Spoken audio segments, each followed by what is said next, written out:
Hi, welcome to HardReset.Info channel, dear viewers. In front of me, Realme GT2 device, and now I'm gonna show you how to clean your USB charging port on this device using household items. So firstly, remember one rule. Never use metal objects to clean the connector. You can't use metal objects like this object. You can use any pin if you have wooden pin or I don't know, or plastic pin. You can use it, but never use metal objects, please, because using metal objects you can damage your USB charging port and moisture resistant too.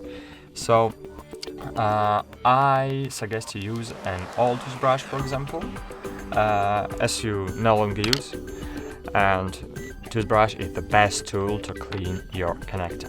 So, as you can see, there is something in my charging port that prevents the charging cable from going all the way into the connector, and now we are going to try to clear it. So, firstly, take the cover off if you have.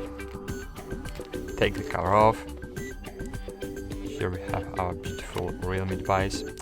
Then insert one part of the brush into the connector and just pry the dirt out.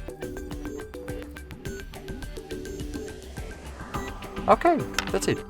Thanks for watching. Like this video, subscribe to our channel, and bye. See you.